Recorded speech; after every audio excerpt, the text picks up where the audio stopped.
बंधू आणि भगिनी आणि सद्गुरू माऊली यांना नमस्कार करून आजच्या या 5 मिनिट माऊलींच्या आदेशावर थोडासा बोलण्याचा प्रयत्न करतो. विष्णुमय जग, आता सर्व जे कीर्तनकार आहेत त्यांनी सर्वांनी सांगितलेलं आहे की ज्या प्रकारे माऊलींनी आपल्याला प्रत्येकामध्ये या देहाचं निरसन करून तो देव आपल्याला त्यांनी सांगितला आणि यथा पिंड तथा ब्रह्मांड, या पिंडामध्ये जो परमात्मा आहे तर तो संपूर्ण ब्रह्मांडामध्ये सुद्धा व्याप्त आहे. चिटी से जो अणु परमाणु बना सब जीव जगत का रूप लिया. अणु रेणू आणि परमाणु आणि असं प्रत्येक ठिकाणी आपल्याला तो दिसतोय आणि या देहामध्ये जो आहे तोच मुंगी, शिळा, कीटक आणि सर्व प्राण्यांमात्रांसुद्धा मध्ये सुद्धा तो परमात्मा आहे असं सद्गुरूंनी आपल्याला अनुभव करून दिलेला आहे. आणि ही खाली जागा सुद्धा जी दिसते आहे, ज्या प्रकारे हवा आहे आणि हे आकाश तत्व आहे, याच्यामध्ये सुद्धा अणुरेणूतून तो परमात्मा तो अविरत वावरतो आहे.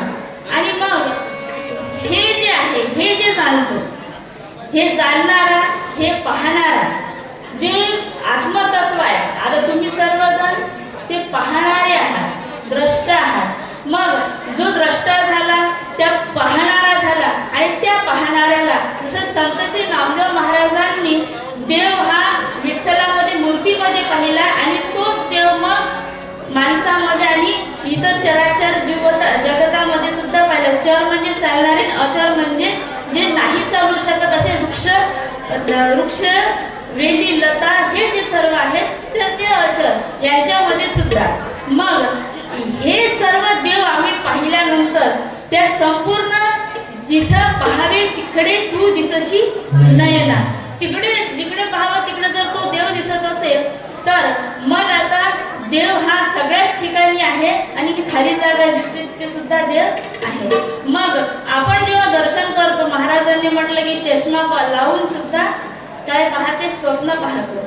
आणि मग चष्मा, मग आपण जेव्हा दर्शन घेतो तर तेव्हा दर्शन घेतो तर कोणी काय म्हणते की महाराज चष्मा काढा म्हणते, आम्हाला बरोबर दर्शन घेता येत नाही. नेमकं मग याचा हे दर्शन किसका करते हो, हाडका या मांस का? दर्शन किसका करते हो, हाडका या मांस का? ये देह तो मुर्दा है, यह देह तो है मुर्दा, इसमें जीवन है सांस का. इस सांस के अंदर जो छुपा वह प्यार करने योग्य है. उससे नजर मिला सको, उससे नजर मिला सको तो मिलेगा सौख्य है. त्याच्याशी जर का नजर मिळवू शकत असाल म्हणजे मग हाडा मासाचं दर्शन का? सद्गुरु नव्हे हाडा, गुरु नव्हे हाडा मासाचा. गुरु शुद्ध ज्ञान तत्वाची आहे अनुभवल्याची. अनुभवले सोमारा वचन हमारा, जो जगता है जन्म सुधारा. अनुभव घेतलेला आहे. मग नुसतं हाडा मासाच्या देहाचं दर्शन न घेता मग तो अनुभव, तो परमात्मा, तो देव सगळ्या ठिकाणी आहे. म्हणूनच श्री संत एकनाथ महाराजांनी गंगोत्रीवरून आणलेली कावड एका गाढवाला बसली का? कारण तो जो शिव आहे, तो जो तत्व आहे तर ते गाढवामध्ये सुद्धा आहे. हे जेव्हा कळते तर तेव्हा आपल्या जवळील असलेला जो वैष्णव आहे, वैष्णव म्हणजे काय की विष्णू म्हणजे सर्वात मध्ये वसलेला, सर्वांमध्ये वसलेला आहे आणि तो विष्णू सगळीकडे आहे. कानामध्ये तो विष्णू आहे. मग हे ज्याचे अनुभव आले, मंदिर मूर्ती आणि हे जे याचे अनुभव आले त्याचे जन्म मरण दुःख संपणे आत्मसर्व म्हणजे भले देखले म्हणून या. आणि मग तो हे ज्याच्या अनुभवाला येतं मग तो जे जे करील ते कर्म पूजा तुझी ईश्वरा. मग तो वाढणं जरी करत असेल, झाडत जरी असेल, संडास साफ जरी करत असेल किंवा काहीही काम करत असेल तर ते पूजा करते. आणि ते काम करत असताना निष्ठेने आणि मी देवाची पूजा करत आहे असं करून जर तो काम करत असेल महाराज तर तो स्वतःशी काय राहील, प्रामाणिक. जो स्वतःशी प्रामाणिक राहतो तो कधी चोरी स्वतःची करत नाही. आणि जो हे समजतं की मला इथं आता कोणी पाहणार नाही आणि मी आता हे केलं, खोटं बोललं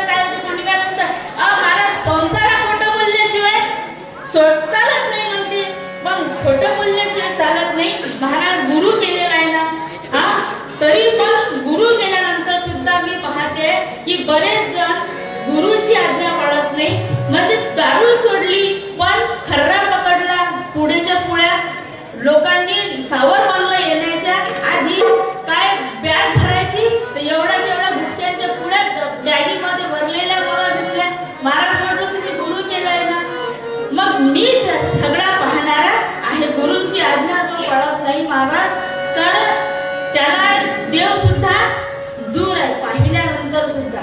म्हणून महाराज वैष्णवांचा धर्म हाच आहे की सगळ्या ठिकाणी देव पाहणे आणि कोणीही जीवाचा न घडो मत्सर दुसऱ्याची उणीव पाहता जळणे आपत्ती पाहुनी पळणे.